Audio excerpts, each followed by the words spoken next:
Everyone, hope you're doing well. We recorded this yesterday. We're not wearing the same clothes 2 days in a row, although me and Gonzo do that sometimes. We don't want to assume our guest does that as well. But anyway, Gonzo, did you enjoy episode 1? Very much so. I'm a bit more positive about getting a player in, put it that way. Yeah, me too. Would you like to kick this one off, Gonzo?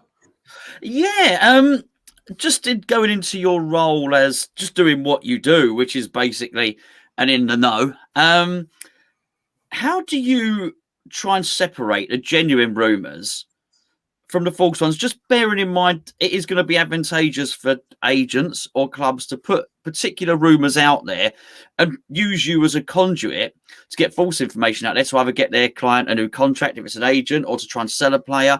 Or you mentioned it in episode 1, maybe for a club to create a bit of misdirection on one player while they go for another.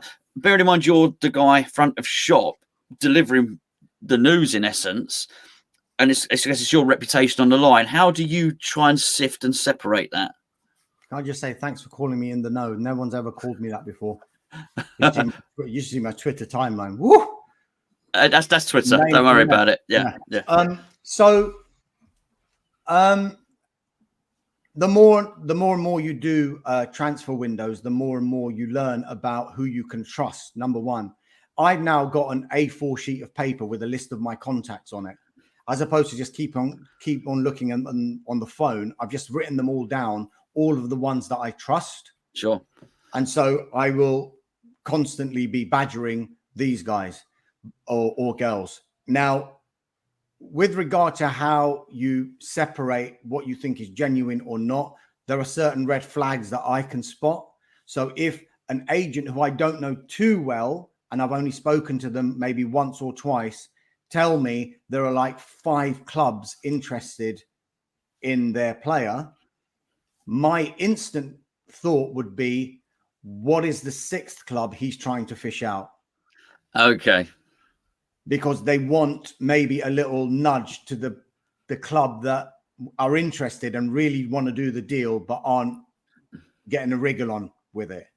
It's slightly different for us as well at Sky, because we have protocols in place as well. So look, there have been a number of times, rightly or wrongly, where we've been accused of being slow, behind. Lots of other people get the news before us. Listen, that happens. That's just the way it goes. And with social media as well, it stays breaking for 5 seconds max, because as soon as it's come out, everyone else is retweeting it or adding a little bit to their story. And then by the end of it, people are like, who actually broke this? But no one really cares by the end of it. But reputationally, we need to be right first, ahead of being first. So if I have got a story that our protocol involves having to speak to both clubs, not to get permission to run that story, because if we trust our sources, we will go in with, we are planning to run this unless you've got any issues. And depending on their reply, we will report that story as such. But it's not a case of asking for permission. It's just giving them the right of reply, number one, but also so that they know when they might see a yellow breaking news strap going down the bottom that involves their club, and they're like, what? We didn't know anything about this. Sure. So it's just we've got to keep relations sweet with clubs, with agents, with all of our contacts, because there's no point burning any bridges when you're doing transfers or any other kind of journalism, because you just never know when you need that contact again. So sometimes there's been occasions where I've been sure of a story and I haven't been able to run it for whatever reason. And has it come true? It might have done. And is that annoying? Yes, a little bit. But for the long-term picture, I always have my mantra being, what story is worth ruining a relationship over? Now, I can't think of many. But maybe the Danny Ings one. Yeah. Excellent. A couple of weeks ago in episode 1, we spoke about Kurt Zouma. And when the Kurt Zouma to West Ham links first broke, I believe you were one of the first ones, Mr. In the Know. So you now got 2 people that called that. But you were one of the first ones to break the Zouma news. But in terms of sort of acknowledgement or whatever, it was quite slow. Does that frustrate you as a reporter, or can you dismiss it quite quickly and just move along? When you say acknowledgement, in what way? Does the news getting broke gets sort of like attributed to other people rather than yourself, if you like? So you break the news, then as you said, other people pick it up and run with it, add their little bits, then the credit, if you like, is given to those people rather than yourself, despite the fact that they've got the news from you originally. The ones, if you look talking about social media in particular, I've only been really active on Twitter during this window, almost as a social experiment, as much as anything. And I've started to put some of the stories that I've got out there, but also if I've got a story confirmed that someone else has got, I tend to put as per this reporter. And it was almost as an experiment if other people were doing the same. And occasionally it happens, occasionally they don't. That's life. It's not something that I worry about too much. I'm an employee of Sky and I work for Sky Sports News. If they are not happy with what I'm doing, first and foremost, then that's something that I'd have to look at, rather than are people giving me credit outside Sky for something that I've got? Are they calling me slow because I was behind with a particular story?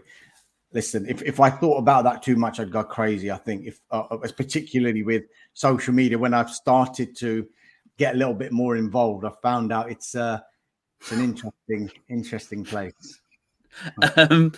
So you don't lose sleep over not getting any credit for breaking a story. That much is clear. You must lose sleep.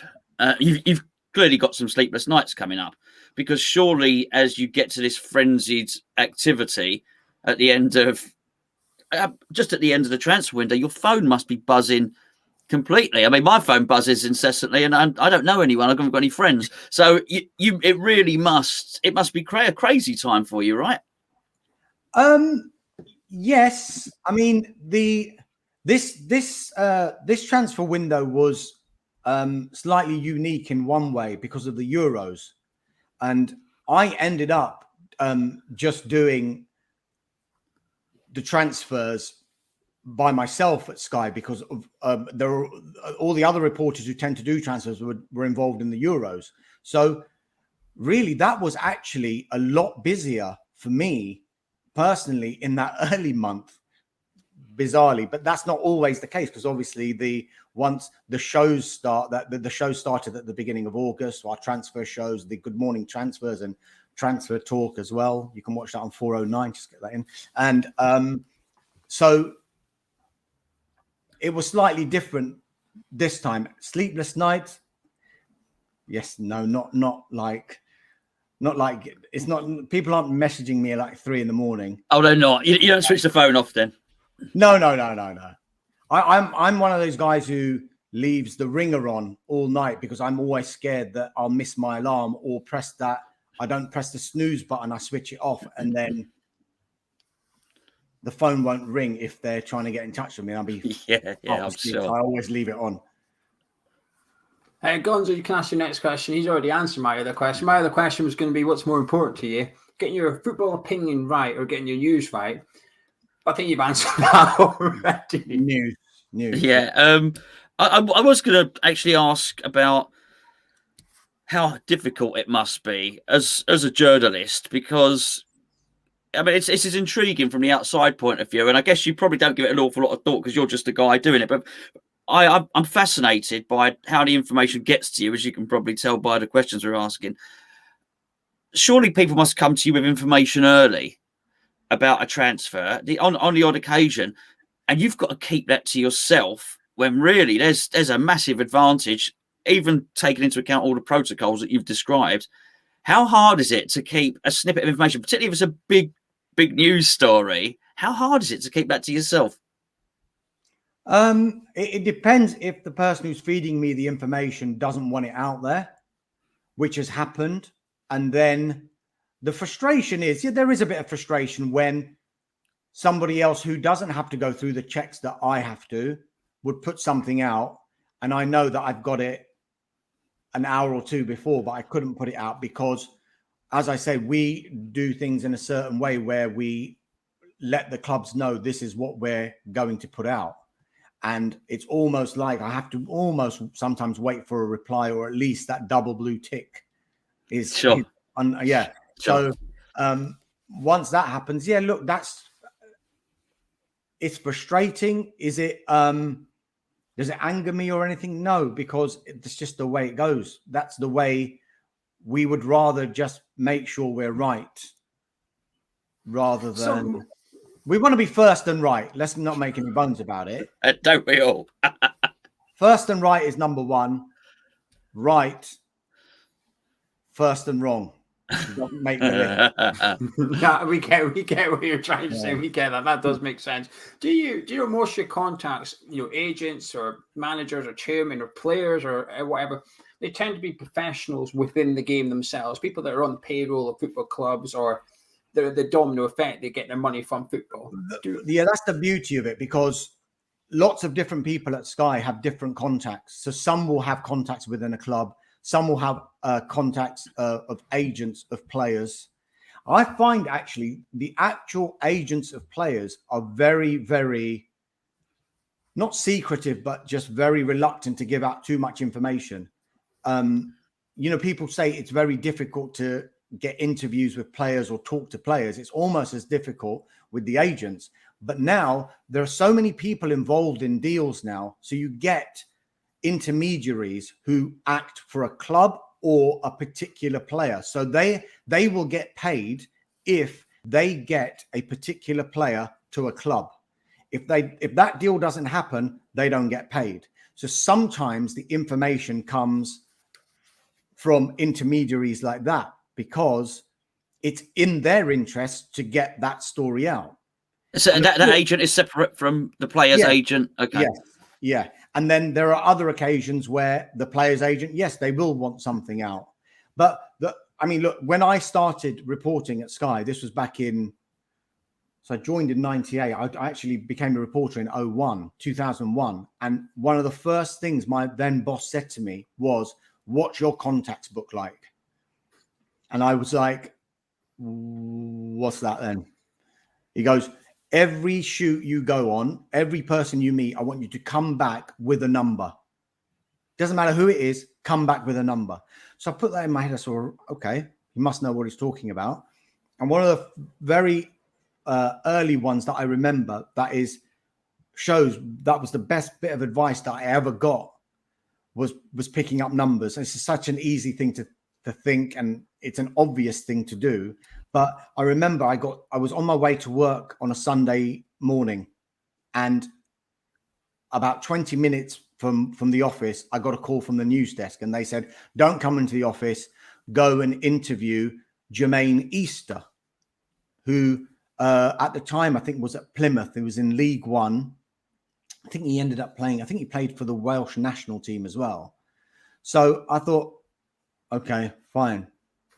So I went to this London hotel, and bear in mind, it's a League One footballer and he's with an agent. Like, wow, okay. So I interviewed Jermaine Easter, and at the end of the interview, while the agent wasn't listening, I said, Jermaine, do you mind if I get your number? And the agent overheard me, and he said, oh, no, just deal with me. So I was like, because at that time I thought, I need to get Jermaine Easter's number, because he's going to be able to give me interviews in the future. If he moves anywhere, I'll get the story. The agent said, no, come through me. And since that day, I kept in touch with that agent for the intervening period. I even spoke to him yesterday. He's helped me get stories like Kolo Touré's move from Arsenal to City, Rudiger to Chelsea. All of these moves that when my boss said, make sure you get a number, I was like, you never know when you're going to need it. I said, all right, fine. And it's incredible where you meet these people again, because even though he only had a League One player, in football, it works the same as media, because it's like you know someone who'll know someone who'll know someone. So this guy has now introduced me to 3 other people who have given me stories, and big stories as well. So best bit of advice I ever got. So we'll make sure you've got our phone numbers. We get it. Yeah. Yeah. I'm gonna be texting him when he's on here now. We want Jesse Lingard. I promise you. Yeah, well, at least we know the phone won't be vibrating in his back pocket. Get someone's number. But going back to your question, as you go along, you know who you can trust and who you take with a pinch of salt. And that's when you start like getting your stories and getting more accurate as you do it more. That's what I found. Yeah, anyway. I was just going to ask, while all these people are in the game, do you ever use what me and Gonzo call an in the know? Usually they're fans of the football club. They've got a full-time job and they're in the know as their hobby, if you like, because they know someone at the club or whatever. And we've obviously got Chris, our employee at West Ham, who's very spot on with his information. Can you use them as well, or do you use them as well? Can you trust fan in the knows? It depends. I personally don't know that many of those fans in the know. I know of one who I can't say because it's been on a DM chat, but yes, I don't see why not, because you'll see when you go on to something like Twitter and you see some of these guys and girls who are associated with these clubs, and if they put a story out, you can just find out how trustworthy they're going to be, because if that story turns out to be true, or there is an element of truth in that story, you think they're getting their information from a good source, obviously. So, you know, if you can get in touch with people like that, sometimes you can help each other. I mean, predominantly the people I deal with would be agents and intermediaries as a first port of call. And then I find it's all about trust both ways, because as much as I'm saying, can I trust the agent or the intermediary, they're also testing me as well. If they're asking me, do not put this out, and they see it out, that's it. You can do 99 times, you can be trusted with something, and the one time you don't, you're finished. So you've got to be careful, like really careful all the time. But as an initial point of contact, before I go to the clubs, that is a very important relationship. And when you go to a club with a story with an agent you trust, and it turns out to be true, I'm telling you, it still gives me that buzz. Honestly, it really does. If I get a story and it turns out to be true, and we're the first, or we're 100% right with something, we've got all the figures, we've got the contract, just still. I bet. Yeah. Anyway, last bit. Gonzo, next Tuesday, transfer deadline day. I love it. Gonzo loves it. Being involved in it must be like, this must be the equivalent of what Christmas Day is to a 6-year-old or something. Like, it's got to be, right? It's been described as that. Our busiest day, actually, for Sky Sports News' busiest day is deadline day. Yes, because you're trying to utilize lots of different reporters and presenters and guests at different locations, different stadiums where you think the story is going to be. But for myself personally, it is very, very busy. But the day before is effectively the busiest day, and the few weeks leading up to deadline day is the busiest day, because if you think about it, when we're doing those transfer shows, we're covering all of the clubs that we possibly can for all of the transfers. Whereas when it comes to deadline day, if I get a story from West Ham and there's a reporter outside West Ham, I will call the reporter at West Ham and say, when they come to you, you can use this information. It won't necessarily come from us unless we're doing a bespoke specific show on deadline day, which we will be when we can do that. But outside of those shows, it will be left to the reporters who are outside the stadium. But honestly, it's changed a lot, deadline day, but it is still, I still buzz. It's still so much electricity on that day in the office. And I know it gets talked about a lot. Oh, there's nothing happening, etc., whatever. Sometimes, but sometimes the process of getting to nothing happening is quite exciting. So when a deal doesn't happen and everyone looks back and says, "Well, he didn't sign, so that was a waste of time."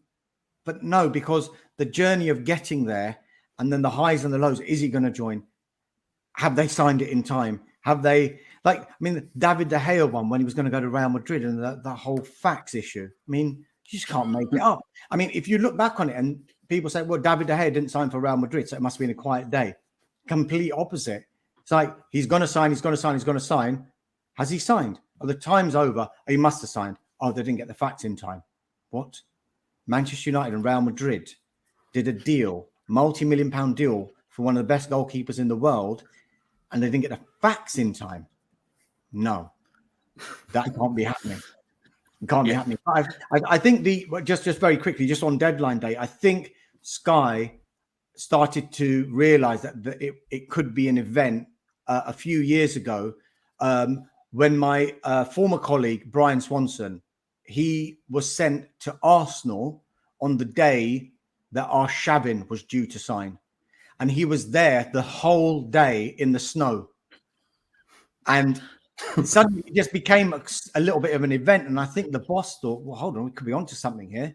And then things like that, things like Berbatov walking along the corridor at Old Trafford is like, for Sky Sports News and Deadline Day, it's quite an iconic bit of footage when Fergie and Berbatov are walking. Fair play to that cameraman. I've got lots of cameras, right? I've got lots of cameras to actually spot that, to zoom in on it, to get. I remember when I saw it, but fair play for getting that really good. That was one of my favorite. The best bit was they shut the curtains after, as if you won't see him anymore. Well, we've already seen. We'll just replay the footage we have got. We don't need any more of that. Peter Odemwingie in the QPR car park was my favorite one as well. We had our own one. Gonzo with Sacco went to France, booked his own medical, and got told, "No, get back here." He went to Chelmsford Racecourse. That's right.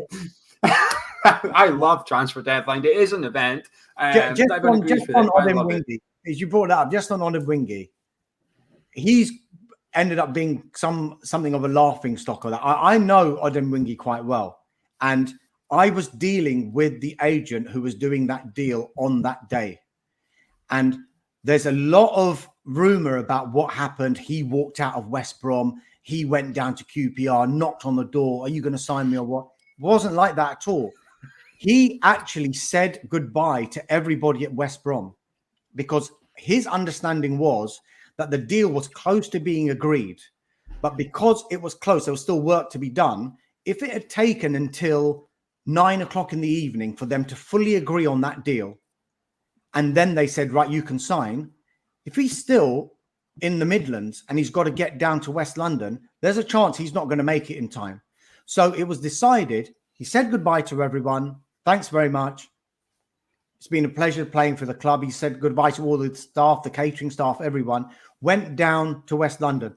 And admittedly, the one mistake he did make, he shouldn't have parked outside Loftus Road. I think he realizes that now.